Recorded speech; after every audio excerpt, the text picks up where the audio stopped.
Our nuptial hour draws on apace. 4 happy days bring in a new moon. But, oh methinks how slow this old moon wanes. She lingers my desires. 4 days will quickly steep themselves in night. 4 days will quickly dream away the time, and then the moon, like to a silver bow, new bent in heaven, shall behold the night of her solemnities. Go, Filstrin, stir the youth to merriment. Turn melancholy forth to hymns. Hippolyta, I wound thee with my sword, and won thy love doing thee injuries, and I'll wed thee in another, with pomp, triumph, and revelry. Happy feet, Theseus, are now in there. Thanks, good Aegis. What be the news with thee? Full vexation for mine, with complaint against my child, my daughter, her, step. My good sir, this man hath my consent to marry her. Stand forth, Lysander. And, my gracious mayor, this man hath bewitched the bosom of my child. Thou, Lysander, thou hast given her rhymes and interchanged love tokens with my child. Thou hast, by moonlight, at her window, sung with feigning voice verses of feigning love, and stolen the impression of her fantasy with bracelets of thy hair, rings, gauds, conceits, with cunning hast thou filched my daughter's heart, and turned her obedience, which is due to me, to stubborn harshness. Be it so, which will not hear before your grace consent to marry with Demetrius. I beg the ancient privilege of Athens, as she is mine, I may dispose of her, which shall be to this gentleman or to her death, according to our law, we do provide in case. What say you, fair Hermia? But be advised, fair maiden, to you your father should be as a god, one who composes your beauties, yea, and to whom you are but a form and wax, by him imprinted and within his power to lead the figure or to disfigure it. Demetrius is a worthier gentleman. So is Lysander. In himself he is, but in this kind, wanting your father's voice, the other must be held the worthier. And what my father looks for with my eyes. Must your eyes be with his judgments? Look! Do entreat your grace to pardon me. I know not by what power I am made bold, but I beseech your grace that I may bold. The worst that may befall me in this case, if I refuse to wed Demetrius. Either to die the dead, or forever abjure the society of men. Therefore, rethink your desires. Know your youth, examine well your blood. Whether you yield to your father's decision or not, you can adore the living of a nun. So will I grow, so live, so die. Sir, ere I will yield my virgin patents up unto his lordship, whose unwished yoke my soul consents not to give sovereignty. Take time to pause, and, by the next new moon, the sealing day betwixt my love and me, for everlasting bond of fellowship. Upon that day, either prepare to die for disobedience to your father's will, or wed Demetrius, or to forever protest on Diana's altar, for I option in single life. Relent, sweet Hermia, and Lysander, yield thy grace and tide smile. Certain right, you have a father's love, Demetrius. We have Hermia. Do you marry him? Scornful Lysander, but true. He hath my love, and what is mine, my love shall render him, and she is mine. And all of my right of her I do estate unto Demetrius. I am, my lord. As sole arrived is he, as sole possessed. My love is more than his, which is more than all these boasts can be. I am beloved of the beauteous Hermia. So why should I not then prosecute my right? Demetrius, all about you to his head. We love an daughter's daughter, Helena, and one soul. And she, the sweet lady, dotes, devoutly dotes in idolatry upon this spotted and constant match. I must confess that I've heard so much, for Demetrius doth not dispoke thereof. Look you, Hermia, arm yourself to fit your fancies to your father's will, or as the law of Athens yields you up, to death or to a vow single life. Come on, Walter, what cheer, my love? Demetrius and Aegis, go along. I must employ you to business, to get your nuptial, and to confer with you. With duty and desire we follow.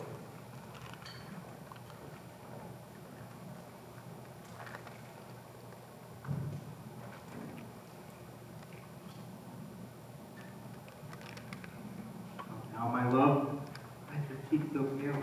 Why chance the roses there do fade so fast? You like for want of rain which I could well teem them from the tempest of my eyes. I may, I never read, could never hear by tale or history, The course of true love never did run smooth, but either was covered in blood. O cross, too high to be enthralled too low. Or if it stood upon the choice of friends. O hell, to choose love by another's eyes. Or if there were a sympathy in choice, or that the sickness did lie siege. If then true lovers have ever been crossed, it stands as an edict in destiny. And let us teach our child patience, because it is a customary cross.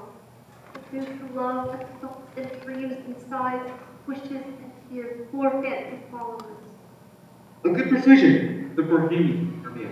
I would want, and thou is your great remedy, and she hath no child. From Athens is her house, about 7 leagues. There will I marry thee, and the sharp Athenian law cannot pursue us. If thou lovest me, then so forth thy father's house tomorrow night.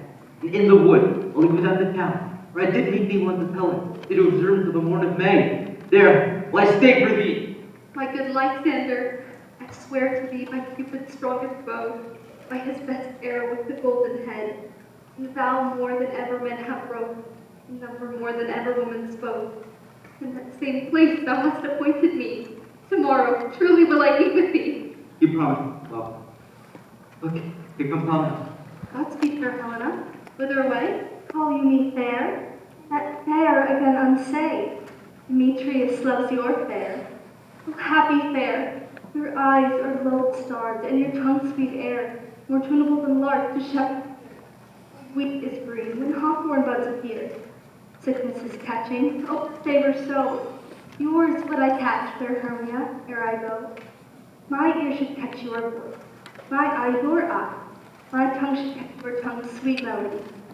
Oh, teach me how you look, and with what art you sway the motion of Demetrius' heart. I frown upon him, and he loves me still. Oh, that your frowns would teach my smiles that skill. I give him curses, yet he gives me love. Oh, that my prayers could such affection move. The more I hate, the more he follows me. The more I love, the more he hateth me. Folly, Helena, is no fault of mine. None but your beauty. Would that fault were mine. Take comfort, he no more shall see my face. Lysander and myself will fly this place.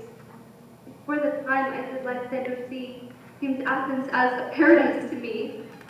For then what graces in my love do dwell, that he hath turned a heaven unto a hell. Helen, to your minds we will unfold tomorrow night when Phoebe doth behold the silver visage in her watery glass, the liquid pearl, the bladed grass, and lover's flight doth so conceal.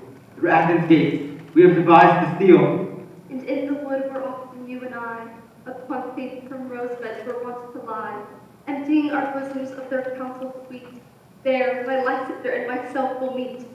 Thence from Athens turn away our eyes, to seek new friends and stranger companies. Farewell, sweet playfellow, pray thou for us, and good luck grant thee thy Demetrius. Before Lysander, we must starve our sight, lover's food, tomorrow deep midnight. I will, my love. Helena, adieu. As you on him, Demetrius bestowed on you. How happy some or other some can be. Through Athens I am not as fair as she. But what of that? Demetrius thinks not so. He will not know it all, but he do know. And as the airs doting on Hermia's eyes, so I, admiring of his quality. Love looks not with the eyes, but with the mind. And therefore is when Cupid came in blind. Where ere Demetrius looked on Hermia's eye, he held on oaths that he was only mine. But when this halesome heat from Hermia fell, so he dissolved, and showers of oaths did melt. I will go tell him of fair Hermia's flight. Then to the wood will he tomorrow night pursue her. And for this intelligence, if I have thanks, it is a dear expense. But herein me nigh to enrich my pain, to have his sight thither and back again.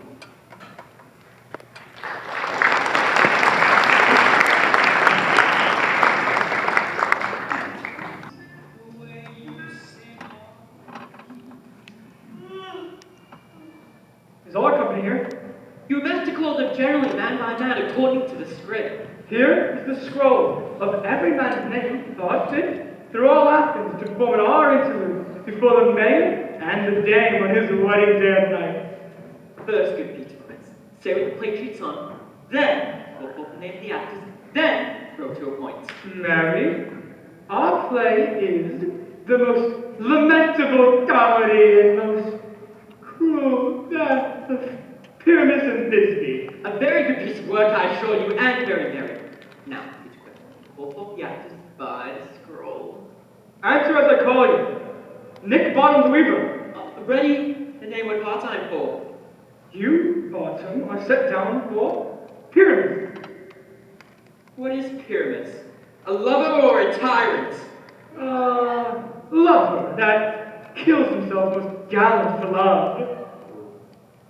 That will act some tears and true performance. I will make the audience look to their eyes.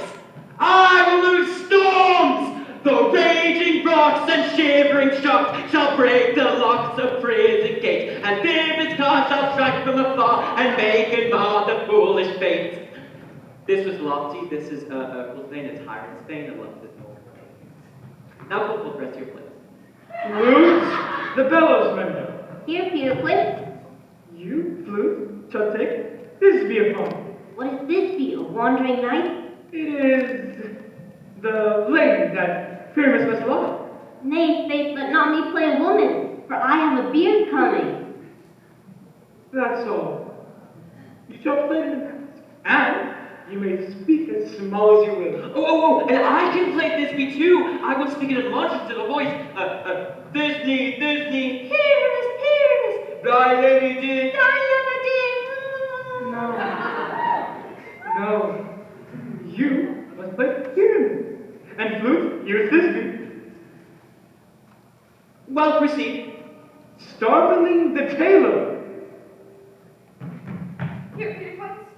You, Starveling, shall play Thisbe's mother, Snout the tinker. Here, Peter Quince. You, Pyramus's father. Myself, Thisbe's father, Snug the joiner. Snug the joiner, you the lion's part, and I hope here is a play for you.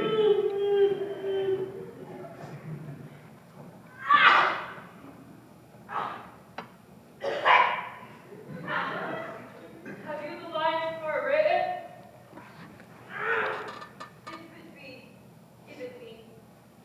Ride slow study. You made your way down. For it is nothing but roaring! And I can play the lion too. I will do a roll that will make any man's heart continue. I will do a roll that will make the maid say, let him roar again, let him roar again. And you would do it too terribly. You would frighten the dame and her ladies, that they would shriek, and that were enough to hang us all. That's what hang us up. But I will aggravate my voice so that I will roll as any sucking dove. I will roll you into it, any nightingale. You can play no body but Pyramus. For Pyramus is a sweet-faced man, a proper man, as one shall see in a summer's day. A most lovely, gentleman-like man. Therefore, you must needs play Pyramus.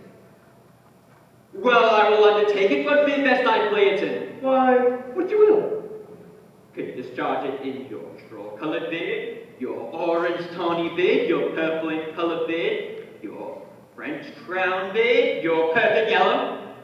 Some of your French crowns have no hair at all, and you would play perfect. But, master, here are your cards. And I am to entreat you, request you, and desire you to con them by tomorrow night, and meet me in the open wood, a mile downtown by moonlight. There will we rehearse. I pray you fail me not. We will meet, and we will rehearse most obscenely and courageously. Take pains. Be perfect. Adieu. At the oak we meet. Enough! Hold or cut.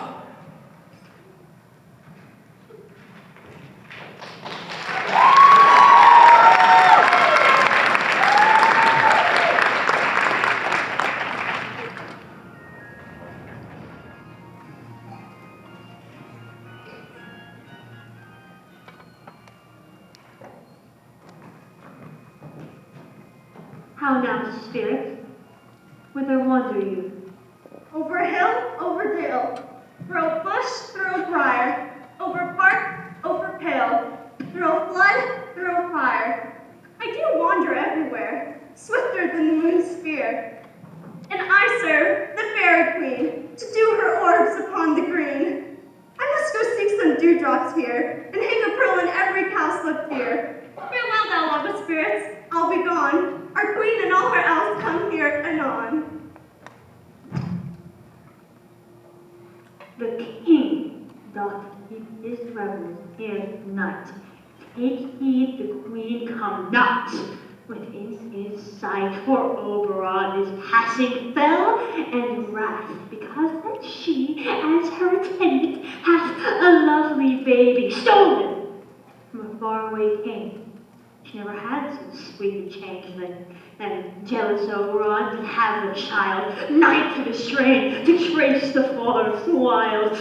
But she, perforce, with all the beloved girl, crowns her with flowers and makes it all her joy. And now they never meet, by grove or green, by fountain clear or spangled starlight sheen, but they do square, that all their elves for fear creep into acorn cups and hide them there. Either I mistake your shape in making flight, or else you are that shrewd and knavish sprite, called Robin Goodfellow. Are you not he that frightens the maidens of the villagery, those that hobgoblin call you and sweet pup? You do their work and they shall have good luck. Are you not he? Thou speakst aright. I am that merry wanderer of the night. I jest to Oberon and make him smile when I, a fat and bean-fed horse, beguile, neighing in likeness of a filly foal, and the wisest ant, telling the saddest tale, sometimes for a 3-foot stool mistaketh me. Then slip I from her bum and how doth she? And tell her she cries and falls into a coffin, the whole choir, oh there is in love. Never a merrier hour was wasted there. But room fairy, here comes Oberon. And here my mistress, would that he were gone!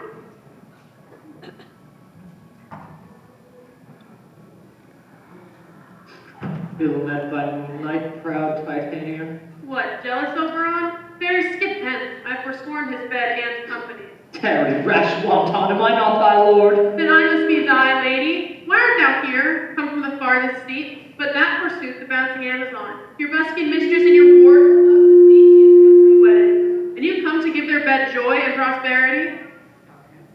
Shame knowing I know thy love to Theseus. These are the forgeries of jealousy, and never since midsummer spring met we in hill, in dale, forest, or mead, by painted fountain or by brushy brook, or in the beached margin of the sea, to dance our ringlets in the whistling wind.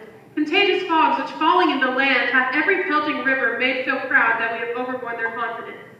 The human mortals want their winter here. No night is now with him or care blessed. Therefore the moon, governess of floods, pale in her anger, washes all the air that rheumatic diseases do abound. And through this distemperature we see is, as in mockery, set. The spring, the summer, the challenging autumn, angry winter change their wonted liveries, and by their increase now knows not which is which.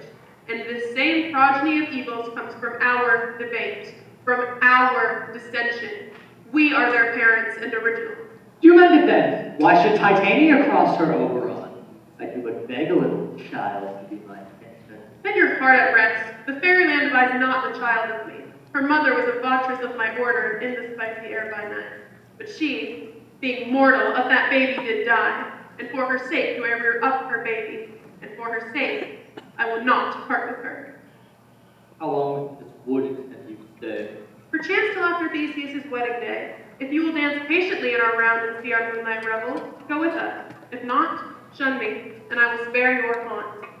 Give me the child, and I will go with thee. Not for thy fairy kingdom. Fairies away, we shall chide downright if I wander stay. Well, go thy way. thou shalt not from this grove until I torment thee for this injury. My gentle Puck, come hither.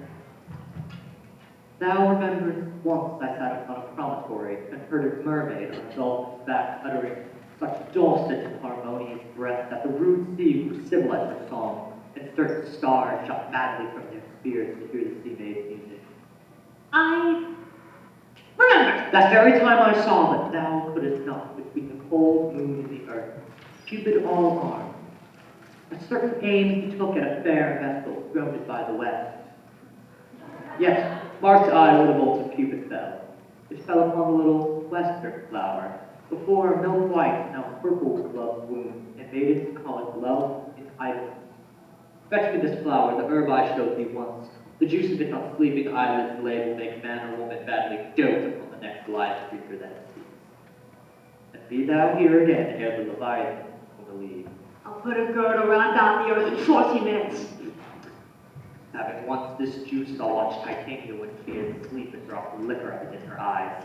The next thing, she, waking, looks upon, be it on lion, bear, wolf, or bull, on bedouin monkey, or on busy ape, she shall pursue it with soul and love. But who comes here? I am invisible and will overhear their conference. I love thee not, therefore pursue me not. Where is Lysander and fair Hermia? One I'll stay, the other stayeth me. Thou told me they were stolen. And here I am, and wood within this wood, because I cannot meet my Hermia. Hence, get thee gone, and follow me no more. You draw me, you hard-hearted adamant, yet you draw not iron, for my heart is true as steel. Leave you your power to draw, and I shall have no power to follow you. Do I entice you? Do I speak you fair? Or do I not, in plainest truth, tell you I cannot, nor I do not love you? And even for that do I love you the more. I am your spaniel, and Demetrius, the more you beat me, I will fawn on you. Use me but as your spaniel. Spurn me, strike, lose me, only give me leave, unworthy as I am to follow you. Tempt not too much the hatred of my spirit, for I am sick when I look on thee. And I am sick when I look not on you. You do impede your modesty too much, to leave the city and commit yourself into the hands of one that loves you not, to trust the opportunity of night and the ill counsel of the desert place with the rich worth of your virginity. Your virtue is my privilege. For that it is not night when I do see your face. Therefore I think I'm not in the night. Nor doth this wood lack growth of company. For you and my respect are all the world.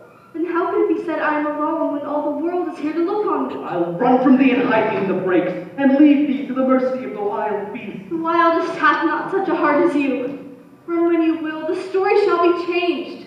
Apollo flies, and Daphne holds the chase. The dove pursues the griffin. The mild hind makes speed to catch the tiger. Bootless speed when cowardice pursues, and valor flies. I will not stay thy questions. Let me go, or if thou dost intend to follow me, believe but not, I will do thee mischief in the wood. Aye, in the temple, in the town, the field, you do me mischief. Fie, Demetrius. Your wrongs do set a scandal on my sex. We cannot fight for love as men may do. We should be wooed, and we're not made to woo. I'll follow thee, and make a heaven of hell, to die upon the hand I love so well. Fare thee well, nymph, ere thee leave this grove. Thou shalt fly, he shall seek thy love. Ah, how now, mad spirit, hast thou the flower there? Ah, there it is. I pray thee, give it me. I know a bank where the wild thyme flows, where oxlips and dodged violets. White over canopied with luscious woodbine and sweet musk roots such as eglantine. There sleeps Titania sometime of the night, lulled in its flowers, death, delight. But with the use of this, I'll streak her eyes and make her full of hateful fantasies. Take thou this and seek through this grove. A sweet Athenian lady is in love with a disdainful youth. Anoint his eyes, but do it when the next thing he espies may be the lady. Thou shalt know the man by the Athenian garment he hath on.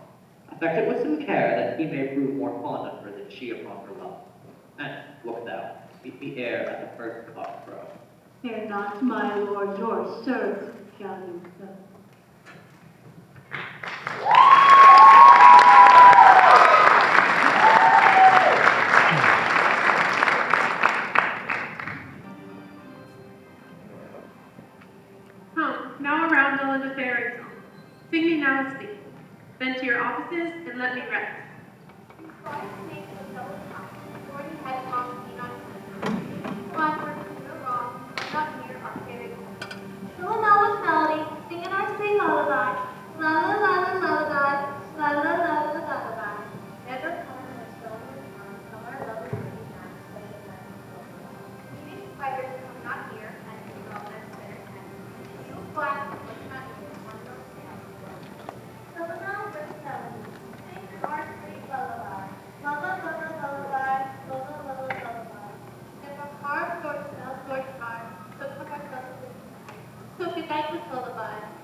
What thou seest when thou dost wake, do it for thy true love to take. Be it ounce or cat or bear, hard or boar with bristled hair. In thine eye that shalt fear, when thou wakest is thy dear, wake when some violent thing is dear. Fair love, we think with wandering in the wood, but to be drunk, I forgot our way. So let us rest if you think it good, and tarry for the comfort of the day. Be it so, Lysander, find you off to bed, for I upon this bank will rest my head. One serve shall serve as a pillow for us both. One heart, one bed, two bosoms, and one trough. Hey, good Lysander, for my sake, my dear. Lie further off yet, do not lie so near. To take the sense, sweet of my innocence, for love takes meeting and love conference. That in my heart can be yours knit, so that one heart we can make of it. Two bosoms are chained with an oath, so then two bosoms have a single throat. For by your side, no bed between I. Mine so, I do not lie. Lysander riddles very prettily. Now much beshrew my manners and my pride, if Hermia meant to say, Lysander lied. But, gentle friend, for love and courtesy, lie further off in human modesty. Such separation, as may well be said, becomes a virtuous bachelor and a maid. So far, be distant and, good night, sweet friend, thy love ne'er alter till thy sweet life ends. Amen, Zephyr, say I, for I am life when I am loathsome. Here's my bed. Sleep give thee all its rest. With half that wish, the wisher's eyes be pressed.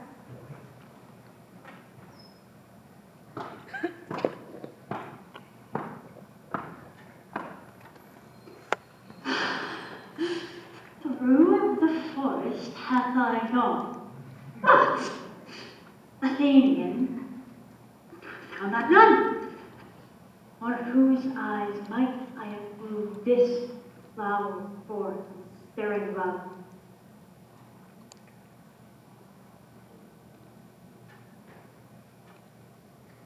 Night and silence!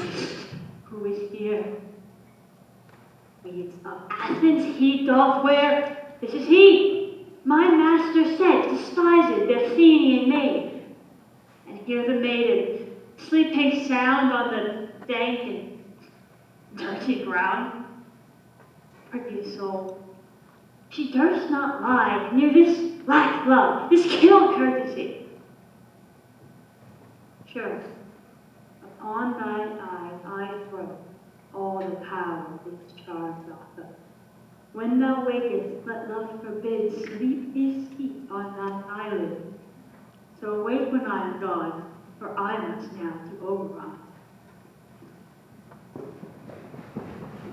Stay, do thou kill me, sweet Demetrius! I charge thee, Hasten, do not mock me thus. Oh, wilt thou darkling leave me? Do not so! Stay on thy peril, I alone will go.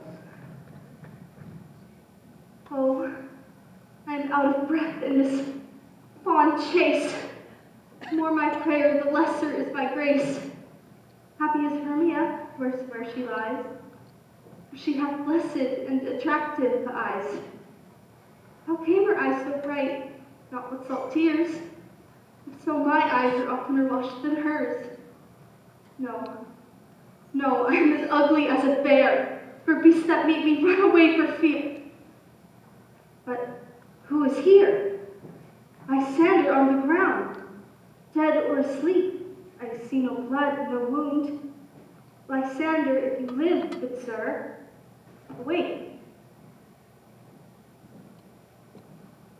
And run through fire will rise, sweet saint. For Helen, nature shows art, and through thy bosom he bids thee thy part. Oh, where's Demetrius? Oh, how bitter word, for it is him to perish on my sword. Do not say so, Lysander, say not so. What though he love your Hermia? Lord, what though? Yet Hermia still loves you. Be content. Content with Hermia? No, I do repent. The tedious minutes with her I have spent. Not Hermia, but Helen I love, will not change a raven for a dove. The reason of a man is by his will swayed, and reason says you are the worthier maid. And which leads me to the point of human skill. Reason becomes the marshal to my will, and leading dear eyes where it overlooks love's richest stories, in love's richest book. Wherefore was I to this keen mockery born? When at your hands did I deserve this scorn? It's not enough, young man, that I did never, no, nor never can deserve a sweet look from Demetrius's eye. But you must flout my insufficiency? Good troth, you do me wrong, good sooth you do. In such disdainful manner me to woo. But fare you well. Perforce I must confess, I thought you lord of more true gentleness. Oh, that a lady of one man refused should of another therefore be abused.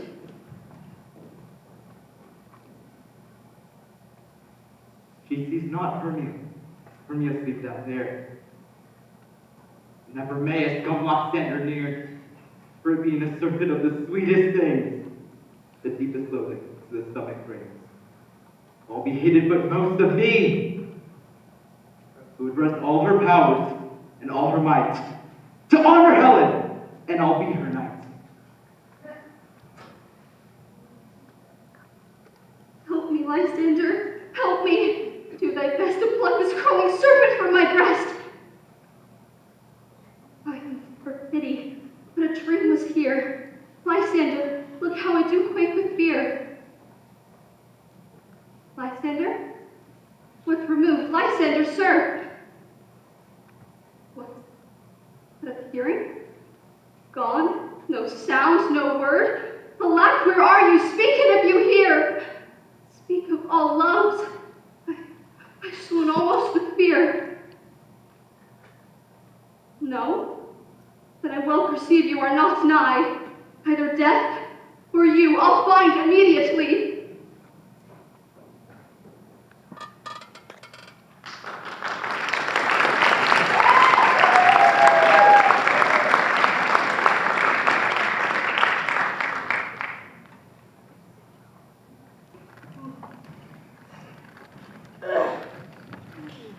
We all met, pat, and here is a marvelous convenient spot for our rehearsal. This plot shall be our stage, this break our tiring house, and we shall do it in action as we'll do before the mayor. Eat a quince! What sayest thou, Bartok? There are things in this comedy of Pyramus and Thisbe that will never please. First, Pyramus must take a sword to kill himself, which the ladies cannot abide. How answer you that? I believe we must leave the killing out when all is done. Not to it. I have advice to make all well. Write me a prologue, and let the prologue say that we do not mean to harm our swords, and that Pyramus is not killed indeed. And, for the better assurance, tell them that Pyramus is not Pyramus, but Bottom the Weaver. This will put them out of fear. We will have such a prologue, and it shall be written in 8 and 6. No, they get 2 more and be written in 8 and 8. Will not the ladies be afraid of the lion? I fear it, I promise you. Masters, you ought to consider with yourself that a lion among ladies is the most dreadful thing. There's no more fearful wildfowl than God shield us, a lion among ladies. And we ought to look to it. Therefore, another prologue must have to be our lion. Nay, you must name his name, and he must say thus, or to a similar defect, ladies, or dear ladies, I would wish you, or dear ladies, I would request you, or dear ladies, I would entreat you not to tremble, not to come hither, or if you think I come hither as a lie, no, I am not. And then, let us say plainly that he is not to join us. Doth the moonshine and I declare a play? Calendar, look in the almanac, find out moonshine. Yes, it doth shine that night. Why then, you must leave a casement in the great chamber window, where we'll perform open, and let the moon shine in at the casement. Yea. Or one could come in with a lantern and a bush of thorns, and say he comes to disfigure or to present the person of moonshine. But there is another thing. We must have a wall in the her chamber, for Pyramus and Thisbe, says the story, did talk through the chink of a wall. Not break in a wall. What say you, Bottom? Some man or other must present wall, and then have some loam, or some rough cast, or some plaster about him to signify wall, and then Let him hold his thing as nuts, and through that cranny shall Aramis and Thisbe whisper. If that may be, then all is well. Come, sit and rehearse your parts. Paris, you begin. When you've spoken your speech, enter into the break, and tell everyone according to his cue. What hippin' homespuns have we swaggering here? So near the cradle of the fairy queen. What? A play tour? I'll be an ornament, an actor too, perhaps, if I see fall. Pyramus, speak. Thisbe, stand forth.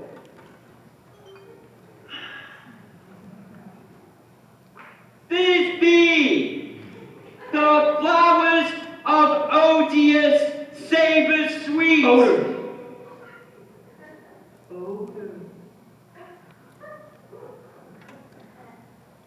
The flowers of odious savor sweet. So hath thy breath, thy dearest Thisbe. But hark! A voice! Stay thou but here a while, and by I will thee appear. A stranger Pyramus than ever played here. Must I speak now? Aye, Mary, must be. For you must understand that he goes but to see a voice he heard, and is to come again. Most radiant Pyramus, most lily white of hue, of color like the red rose and a triumphant briar, as true as true horse that would never tire. I'll meet thee, Pyramus, at tomb. Ah, tomb man, why, you mustn't speak that yet, then respond to Pyramus. Pyramus, enter, your cue is past, it is never tired. As true as horse that would never tire. For thou was there, Thisbe, I were only thine. Oh, monstrous! Oh, strange! We are haunted! Right, flight! Help! I'll follow you, I'll lead you about around, through bog, through bush, through brake, through briar. Sometime a horse I'll be, sometime a hound, a hog, a headless bear, sometime a fire. And I'll neigh and bark and grunt and roar and burn, like horse, hound, hog, bear, fire, at every turn.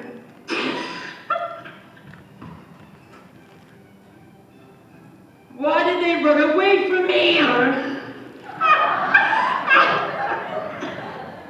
This is a knavery then to make me a fib. Thou art changed. What do I see on thee? What do you see here? You see nothing of your own, do you? Bless thee, Bonson. Bless thee.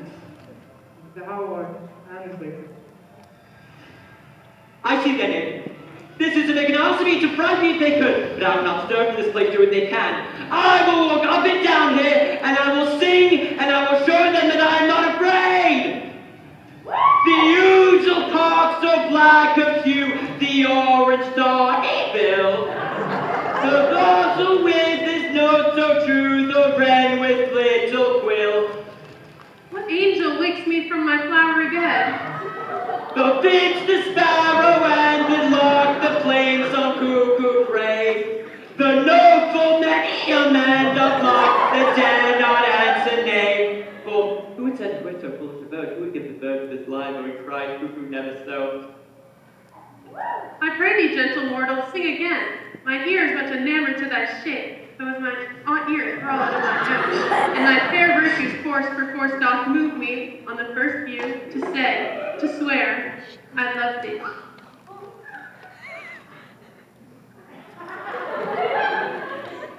Who thinks, mistress, that you should have little reason for that? But truth, reason, and love keep little company together nowadays. Thou art as wise as thou art beautiful.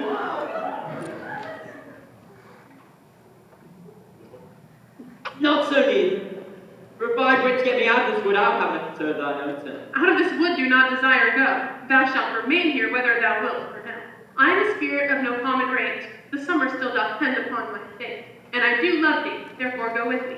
I shall give thee fairies to attend on thee. Peas blossom, cobweb, moat, and mustard seed. Ready? And I. And I. Where shall we go? Be kind and courteous to this gentleman. Hop in his walks and gambol in his eye. Feed him with apricots and dewberries, purple grapes, green figs, and mulberries. And pluck the wings from painted butterflies to fan the moonbeams from his sleeping eyes. Nod to him, else do him courtesy. Hail, mortal. Hail. Hail. Hail. I cry your worship's mercy heartily. I beseech your worship's name. Cobweb. I shall pray you for acquaintance, cobweb. For if I cut my finger, I shall make bold to see. Your name, honest man. Peas blossom. I shall pray you for acquaintance, peaceful. Your name, honest madam. Mustard seed. I shall pray you for acquaintance, mustard seed, for your kindred path may mine eyes water in now. Lead him to my bower. The moon, methinks, looks with a watery eye. Tie up my lover's tongue. Bring him silently.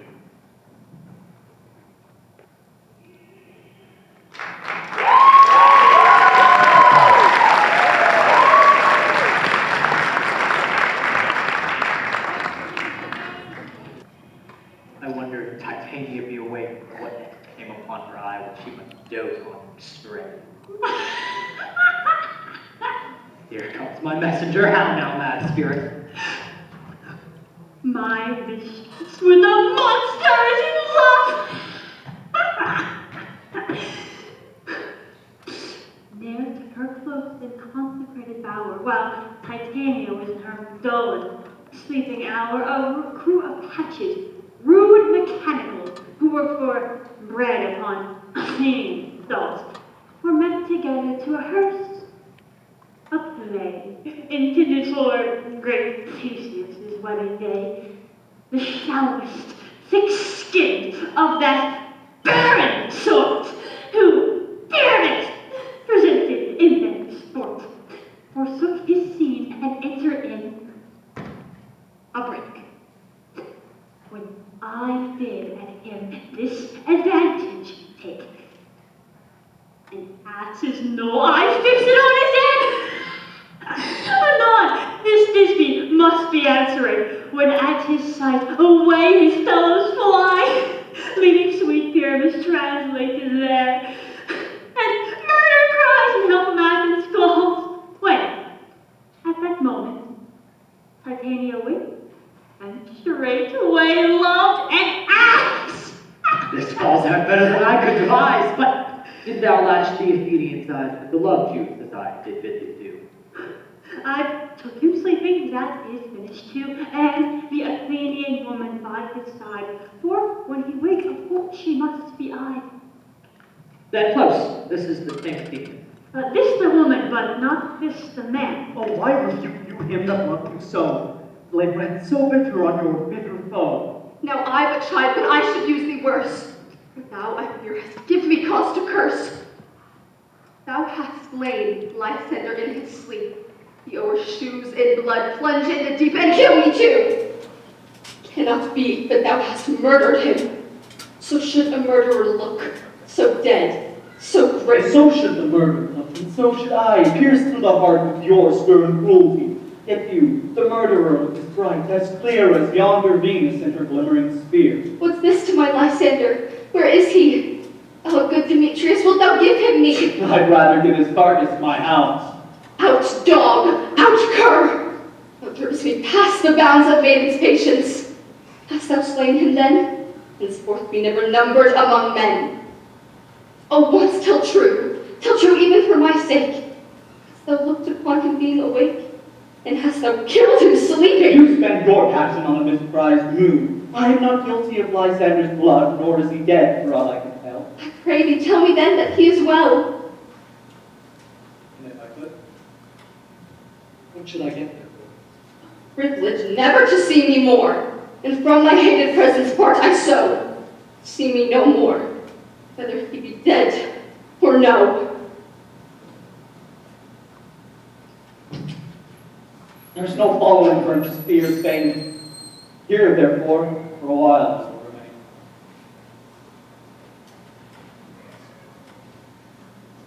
What hast thou done? Thou hast mistaken quite, and laid the love juice on such truth of sight.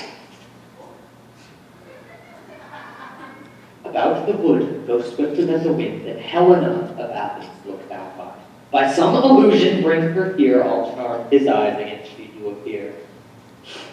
I go, look how I go, swifter than the air.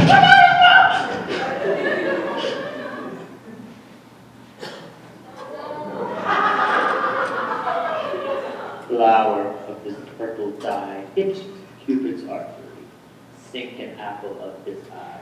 When his love he doth espy, let her shine gloriously on Venus of the sky. When thou wakest and she be by, beg of her for remedy.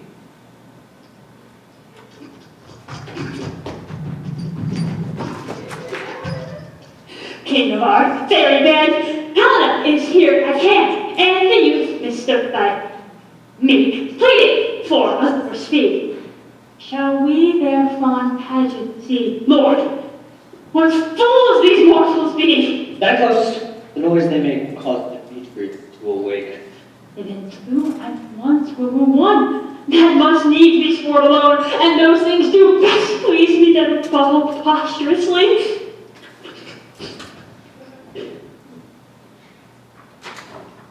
Why should you think that I would scorn? Scorn and derision never come in tears. Here's why I weep and vows so born. In their nativity all truth appears. Why do these things that may seem scorn to you? Bring the badge of faith to prove them true. You do advance your cunning more and more. When truth kills truth, oh devilish holy fray! These vows are Hermia's. Will you give her o'er? I had no judgment when to her I swore. Nor none in my mind. Now you give her o'er. Demetrius loves her, and he loves not you. O Helen, goddess, nymph, perfect, divine, what sweet love should I compare thine eye? Crystal is money, how ripe in show. Thy lips, those kissing cherries tempting grow. That pure congealed white, high porous as snow. Banked with the eastern wind turns to a crow. When thou holds up thy hand, oh let me kiss this princess of pure white, the seal of bliss. Oh spite! Oh hell! I see you all are bent to set against me for your merriment. You were civil and knew courtesy. You would not do me thus much injury. You were men as you are in show. You would not use a gentle lady so. To vow and swear and super praise my parts, when I am sure you hate me with your hearts. You both are rivals and love Hermia, and now both rivals to mock Helena. A trim exploit, a manly enterprise to conjure up tears in a poor maid's eyes. You are unkind, Demetrius. Be not so. For you love Hermia. This you know what I know. And here with all goodwill and all my heart. And Hermia's love, will you do up my heart. And in yours of Helen, to me bequeath, whom I do love and will till my death. Never did mockers waste more idle breath. Lysander, keep thy purpose. I will none. If e'er I loved her, all that love is gone. My heart to her from guest wise sojourn, and now to Helen is its own return, there to remain. Helen, it is not so! Disparage not the fate thou dost not know, lest at thy peril thou abide it dear. But look beyond, yonder is thy dear. For not that my eye Lysander found, but my ear, I think, has brought me to thy sound. Why unkindly didst thou leave me so? I stay, whom love doth press to go. What's love could press Lysander from my side? Lysander, love, I would not let him bide. Fair Helen, morning gilds the night, and all young Mary owes in eyes of light. Why seekest thou me? Could this not make thee know? The hate I bear made me leave thee so. Speak not as you think. It cannot be. Lo, she is one of this confederacy. Now I perceive they have conjoined all three to fashion this false sport in spite of me. Injurious Hermia, most ungrateful maid, have you conspired, have you with these contrived, to bait me with this foul derision? Is all the counsel that we two have shared, the sisters' vows, the hours that we have spent when we have chid the hasty foot of time for parting us, was all forgot? All school days friendship, childhood innocence? We, Hermia, like two artificial gods, will you rent our ancient love asunder to join with men in scorning your poor friend? It is not friendly, 'tis not maidenly. Your sex, as well as I may chide you for it, though I alone do feel the injury. I am amazed at your words. I scorn you not. Seems that you scorn me. Have you not set Lysander as despised and scorned, to follow me and praise my eyes and face, and made your other love, Demetrius, and even but now did spurn me with his foot, call me goddess, nymph, divine and rare, precious, celestial. Wherefore speaks he this to her he hates? And wherefore doth Lysander deny your love so rich within his soul, but miserable most, to love unloved? This you should pity rather than despise. I understand not what you mean by this. I do persever, counterfeit sad looks, make mouths upon me when I turn my back, wink at each other, hold the sweet jest up. If you have any pity, grace, or manners, you would not make me such an argument. But very well, 'tis partly my own fault, which death or absence soon shall remedy. Helen, hear my excuse. My love, my life, my soul, fair Helena. Oh, excellent, sweet! Do not scorn her so. She cannot entreat, I can compel. Helen, I love thee. By my life I do. I swear by which I will lose for thee, to prove him false that says I love thee not. I say I love thee more than he can do. If thou says so, withdraw and prove it to. Quick. Come. Lysander, whereto tends all this? Hang off, thou cat, thou bird! Foul thing let loose, or I'll shake thee from me, like a serpent. Why are you grown so rude? What change is this, sweet love? Sweet love! Out, tawny daughter, out! Out, loathed medicine! Oh, hated potion, hence! Do you not jest? Yes, sooth, and so do you. Demetrius, I'll keep my word with thee. How would I have your bond? I perceive a sweet thought holds you. Will not trust you. What? Then hurt her, strike her, kill her dead. Though I do hate her, I will not harm her so. What can you do me greater harm than hate? Hate me, wherefore? Oh me, what news, my love? Not I, Hermia, or not you, Lysander? I am as fair now as I was ere while. Since night you loved me, since night you left me. Why then you left me, oh with God's forbidden earnest shall I say? And by my life, never did desire to see thee more. Let it be of hope, a question of doubt, that I do hate thee and love Helena. Oh me, you juggler, canker blossom, you thief of love! What have you come by night and stolen my once heart from him? Mine in faith. Have you no modesty, no maiden shame, no touch of bashfulness? What? Will you tear impatient answers from my gentle tongue? Fie, you counterfeit, you puppet, you! Puppet? Why so? Aye, that way goes the game. Now I perceive that she hath made compare between our statures. She hath urged her height, and with her personage, her tall personage, her height forsooth, she hath prevailed him. And are you grown so high in his esteem, because I am so dwarfish and so low? How low am I? Thou painted maypole? Speak! How low am I? I am not yet so low, but that my nails can rake into thine eyes. I pray you, though you mock me, gentlemen, let her not strike me. You perhaps may think because she is something lower than myself that I can match her. Lower? Hark again! But Hermia, do not be so bitter with me. I evermore did love you, Hermia, save that in love unto Demetrius, I told you of yourself unto his good. I followed you. For love I followed him. But he hath chid me hence and threatened me to strike me, spurn me, nay, to kill me too. To Athens will I bear my folly back and follow you no further. Let me go. You see how simple and how fond I am. Why, get you gone. Who is it hinders you? Foolish heart that I leave here behind. Do not worry, Helen. She will not harm thee. No, sir. She shall not, though you take her part. Oh, when she is angry, she is keen and shrewd. She was a vixen when she went to school. And though she be but little, she is fierce. Little? Again? Nothing but low and little? Why will you suffer her to flatter me thus? Let me come to her. Yet you are. You bitterness of hindering not rest made. You bee, you acorn. From the house of her that scorns your services. Let her alone. Speak not of For if thou dost insolent show of love for her, thou shalt abide. Now she holds me not. Now try thou heart, the sea was right. Of thine or mine, in most, Helena. Follow? Nay, I'll go with you. Keep thy doubt. You mistress, all this coil is long of you. Nay, go not back. I will not trust you, I. No longer stay in your cursed company. Your hands than mine are quicker for a fray. My legs are longer though to run away. I am amazed and know not what to say.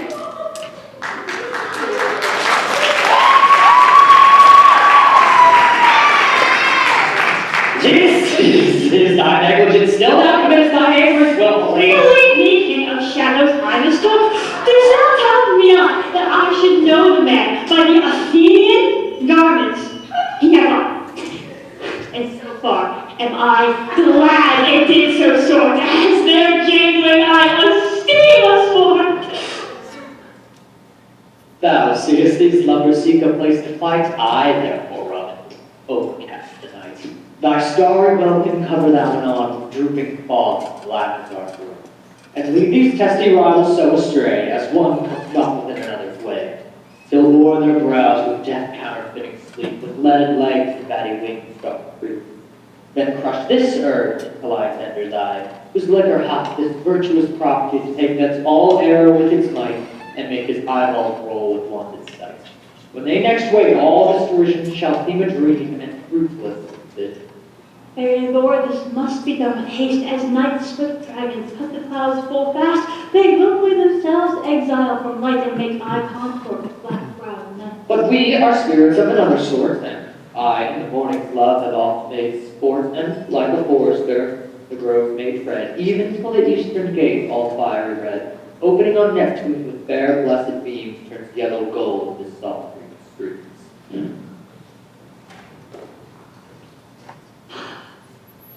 Up and down, up and down.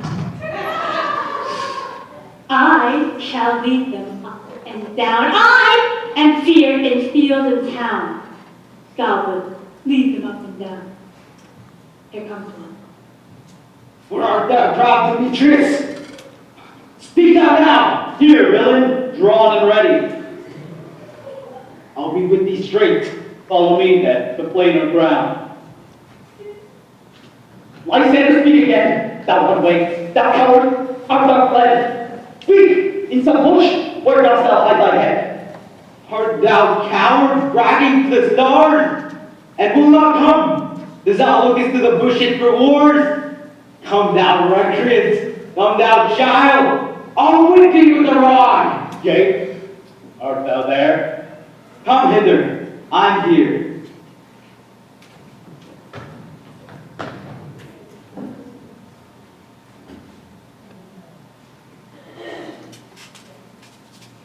I go where he goes, and he is gone.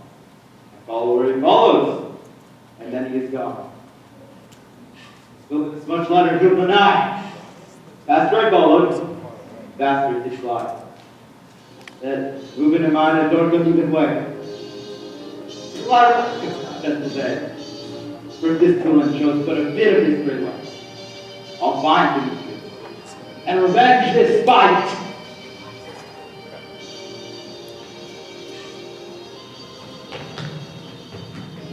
Ha ha! Thou coward! Art thou bragging to the stars?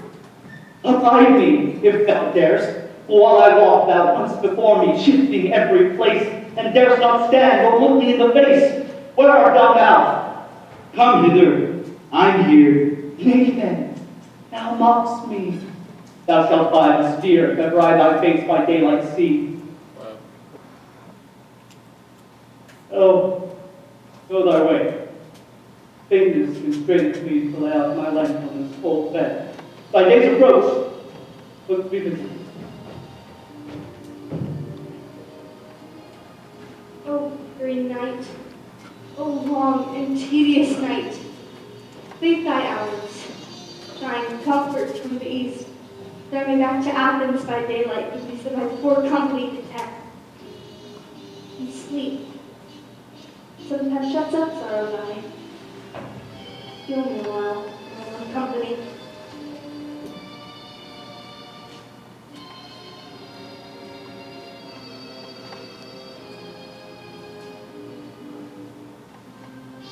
Yet but three. Come, one more, two of both kinds makes up four. Here she comes, cursed and sad.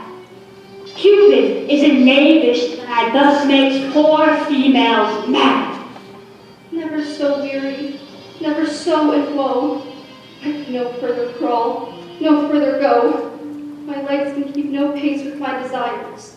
Here will I rest me till the break of day. Heavens, shield lights and earthly mean affray.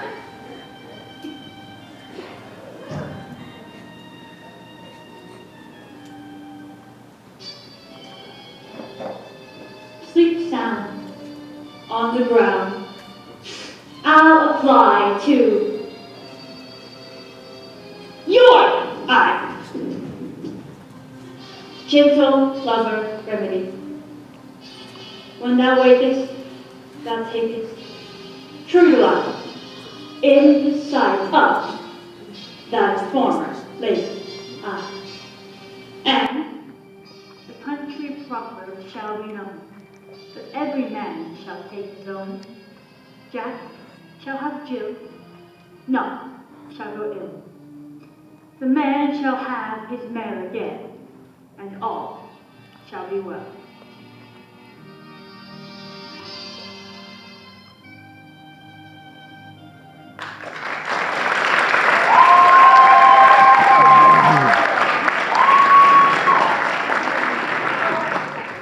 Come, sit thee down upon this flowery bed, while I thy amiable cheeks do coy, and stick musk roses in thy sleek smooth head, and kiss thy fair large ears, my gentle joy.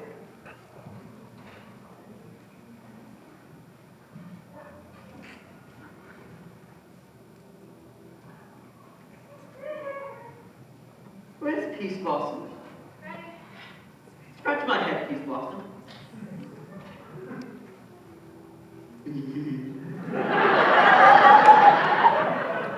Where's Cobweb? Pray you, leave your courtesy. Where's Mustard Seed? Nothing but help good Cobweb to scratch.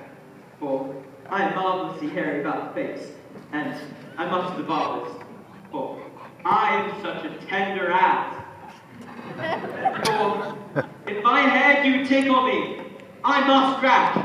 What, wilt thou hear some music, my sweet love? I've a reasonably good ear in music. Let's have the tongues and the bones. Or say, sweet love, what thou desirest to eat. Truly, a peck of provender. I've a venturous fairy that shall seek the squirrel's hoard. I'd like a handful or two of dried peas, but I pray you let none of your people stir me, for I have an exposition of sleep come upon me. Sleep thee, and I will wind you in my arms. Fairies be gone, and be all ways away. Oh, how I love thee, how I dote on thee.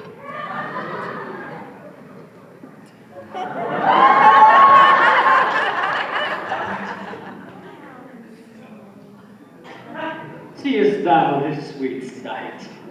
Her dotage now I do begin to pity, for, meeting her of late behind the woods, seeking sweet favors of her hateful fool, I did upbraid her and laughed her. When she in mild terms begged my patience, I did then ask of her child, which great she gave me, and fairy sent him straight to my bower and fairy. And now that I have the child, gentle mother, take the transformed scalp of this Athenian swain, that he, awakening when the others do, may all back to Athens again with air, and think no more of this night's accident, but as a fierce fixation of a dream. But first, I will believe the fairy queen.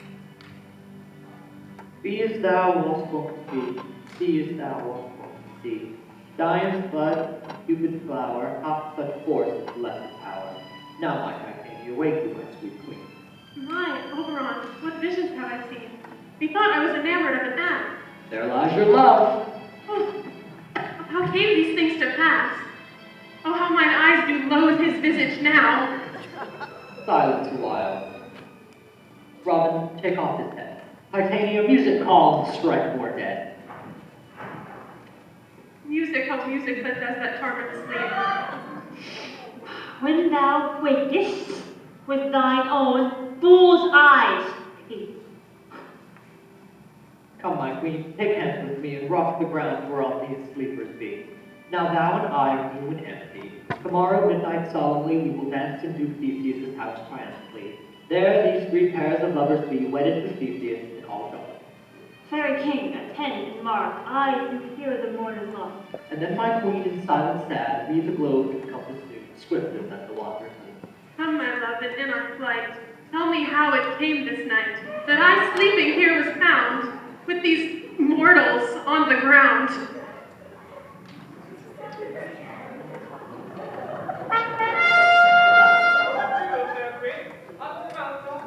Musical confusion of wolves echoing in conjunction.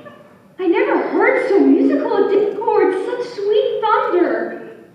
Soft, what nymphs are these? My good sir, this is my daughter here asleep. This Lysander is. This Demetrius is. This Helena. Older daughter of Helena. I wonder if they're being married.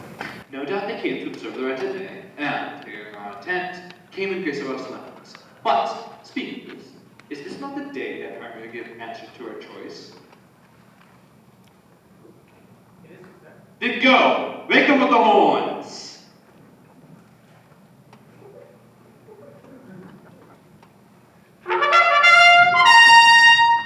Good morrow, friends! Begin these woodbursts but to couple now. Pardon, sir. And priests, stand up! I know you two are rivals. How come this gentle concord in the world, that hatred is so far from jealousy, to sleep by hate and fear? No, enmity. Sir, I shall reply basically. Half sleep, half waking, but as yet.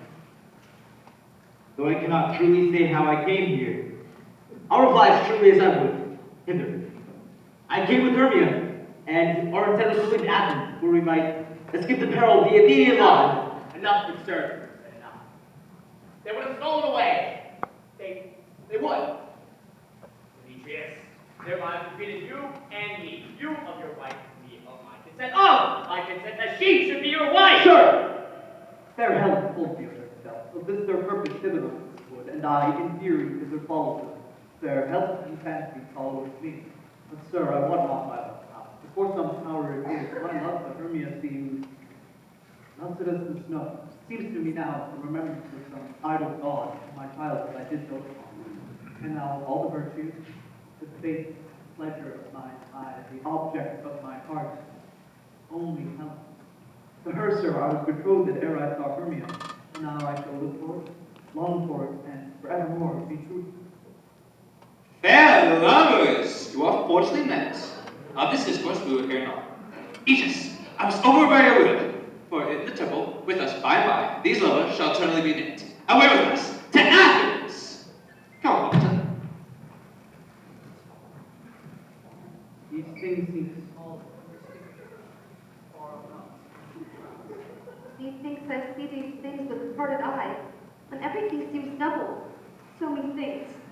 And I have found Demetrius like a jewel, mine own and not mine own. You're sure that we're quake? Seems to me that get to sleep between dreams.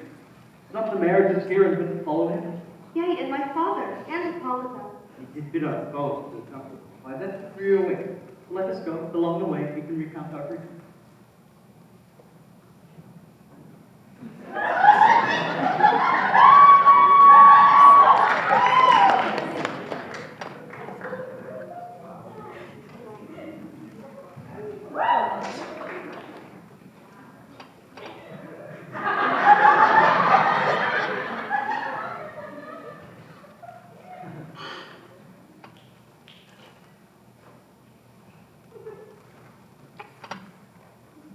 Well, my cue comes, call me and I will answer. My next is both mad pyramids.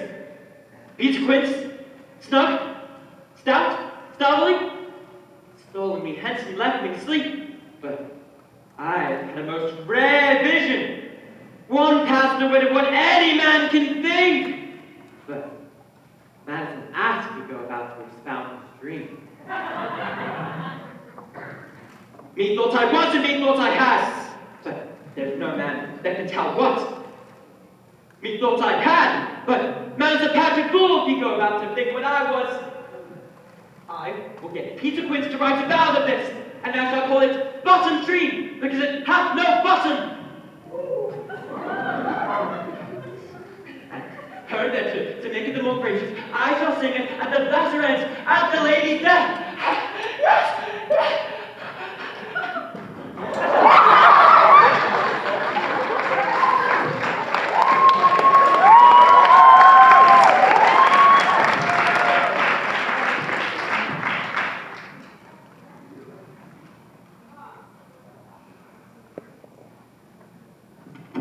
You said the Bottom's house. Has he come home yet? He won't be heard of. I would have doubted he is transported. He come not to the blade mare. Goes not forward, doth it? It's not possible. You have not a man with discharged pyramus, but he. No, it was the best wit of any manufacturer. Aye, the best person too. And he's a very paramount of a sweet boy. You must say Paragon. Paramore is God bless him. Think not.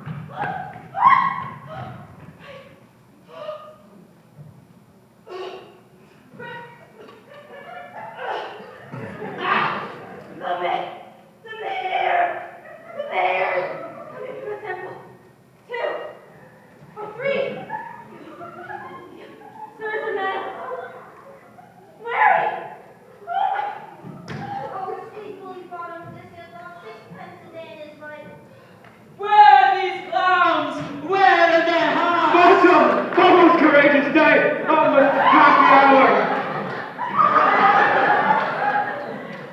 I am to discourse wonders, but if I am to tell you, I am not true. Could I tell you all that thou art?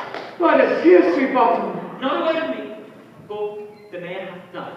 So, good riddance to your bids, good punt to your bids. For every actor must look over the long and the short. For our play is prepared.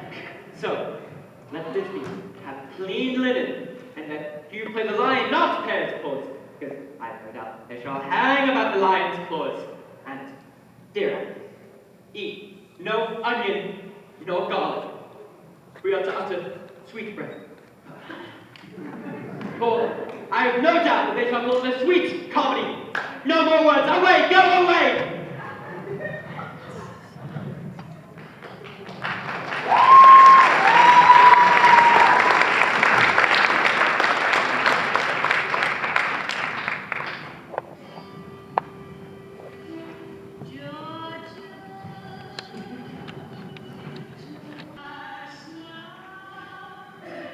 Tis strange, my Theseus, what these lovers speak of.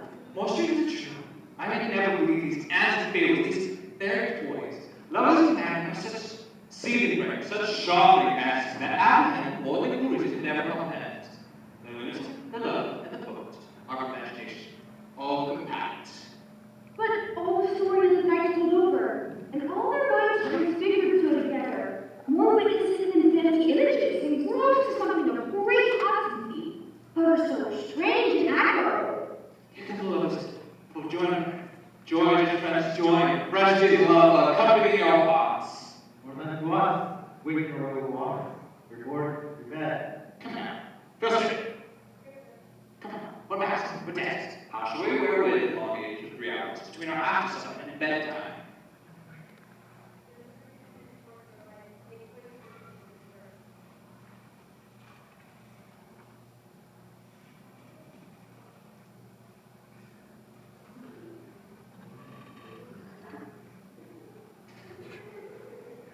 Tedious is never appearance as well as a tragical birth, tedious to breathe, tragical birth, it is hot ice and wonders to snow. How am I going to find the cockroach? It is just...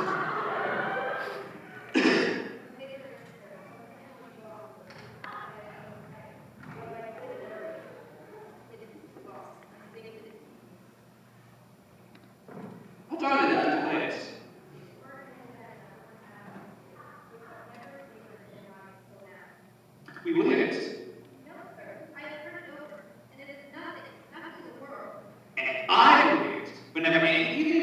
with simplistic duty tenants. Now go, bring them in. Take your places, please. I love not to see wretchedness overcharged, and duty is served perishing. Why does he know such thing? He said they can do nothing of this kind. The kind of we to give them thanks for nothing.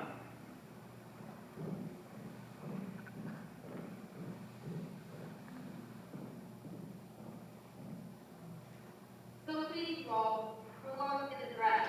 Let them approach!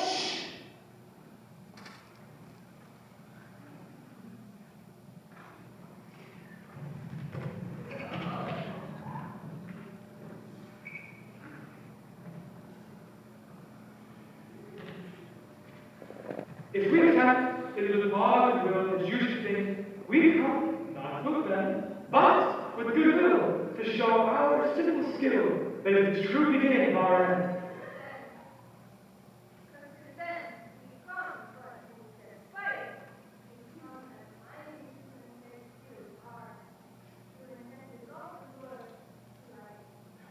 We are not here that you should hear the pen shoe.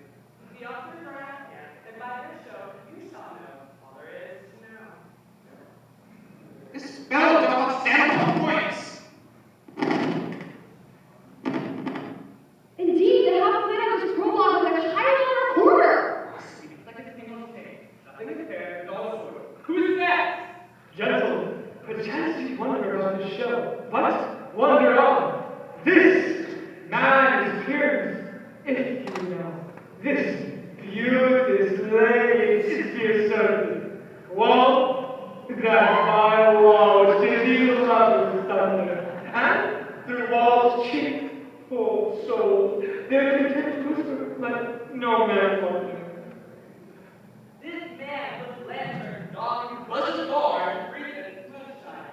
For people know by moonshine these lovers think no sport, but to meet at whom they are there to elude. And this grisly beast which lion oh, trusty history, coming first by night, did scare away, or rather, did fright. And as she fled her mantle, she did fall, and lion violent blood out this day. A dark appearance, sweet youth and tall, and finds his trusty history mantle flame. Wear out and flame, with bloody playful flame. His boiling, bloody grass, and daisy carrying the mulberry shade. His dagger grew, and died, and for all the rest, let lion, walls, moonshine, and lovers flame. And at large discourse here they do reign. I wanted the lion to speak. No wonder, sir, one lion may when many asses do.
speak such much, you curse again. I know, it's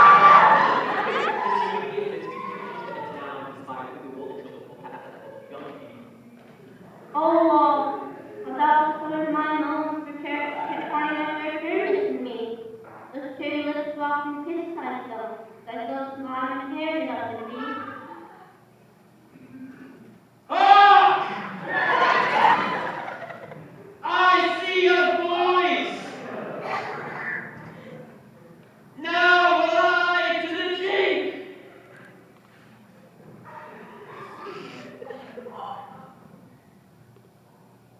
Daisy! My love, I think. Think what thou wilt, but I, like Lionanta, am trusty still. And I like Helen, who faith me kill. Oh, kiss me through the hole of this vile wool! My sister's will not be lived at all. Wilt thou have to meet me straightway? I guess, I'll come without delay.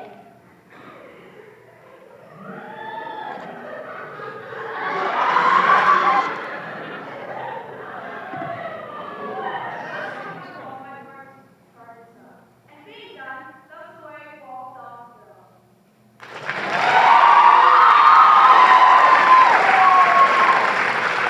Now, is the wall down between the two neighbors? No wonder, sir, when walls are so willful to hear without warning. This is the silliest something I ever saw! The blessings come of what shadows become worse and worse to the imagination of men, though. It must be your imagination and affairs. Look, here come two noble beasts in. A man and a lion.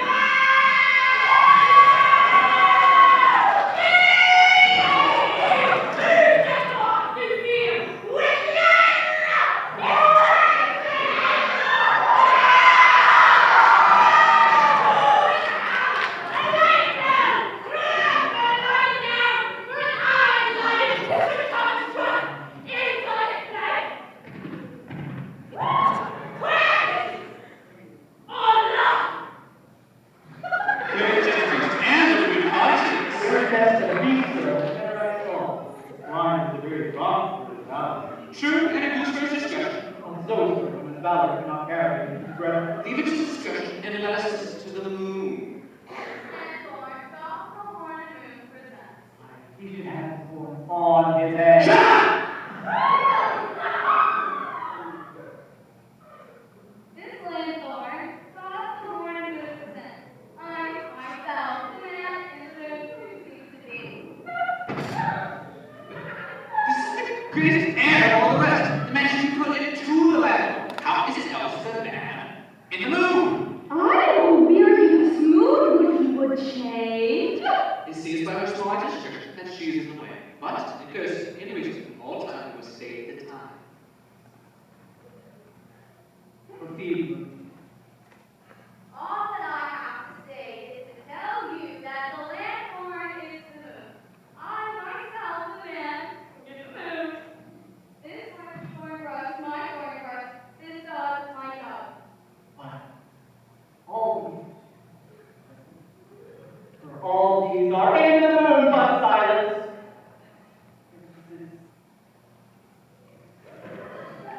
They are, my love.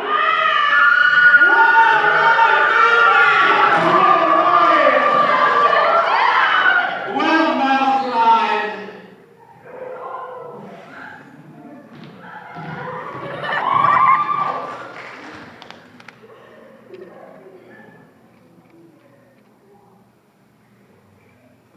Oh, sweet moon! I thank thee for thy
ends the play. Methinks she should not eat along with such as Pyramus.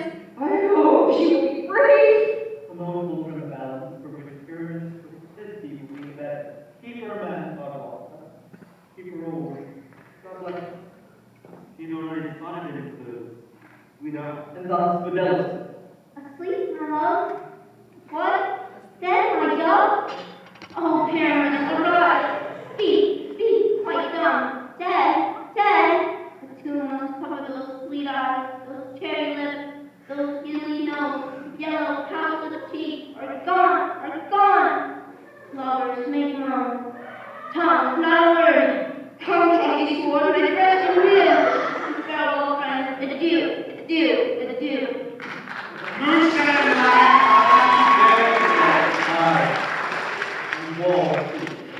I'm Teresa, the wall that separates the house ground is downtown.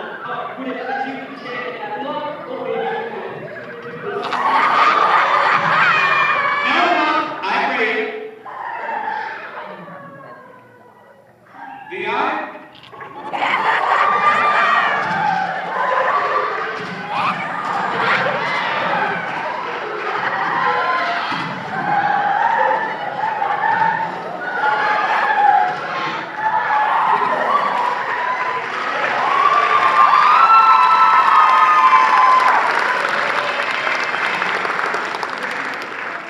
The eye tongue of midnight hath to 12. Lovers, 'tis bed, 'tis almost fairy time.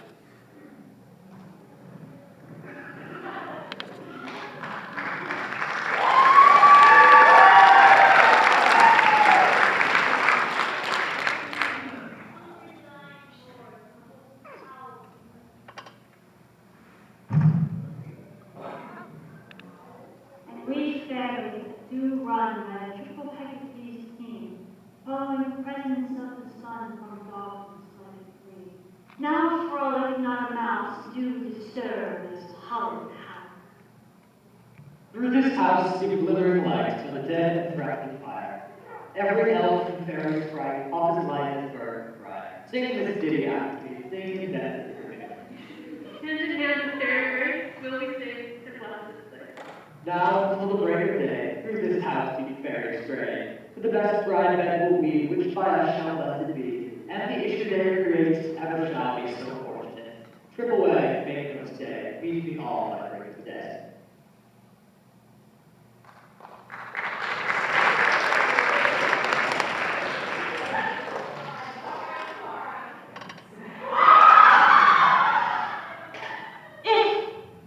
We shadows have offended. Think of this, and all is in. Fashion have slumbered yellow these visions did be. And the sweet eye will be no more yielding but free. Gentles, do not apprehend. If you pardon, we will mend, and as I am honest, if we have on earth life. Now to escape the serpent's tongue, we will make amends ere long. Else, the cost of our life call. So, good night. We will give me your hand if we be friends. And Rob, tell the story. Amen.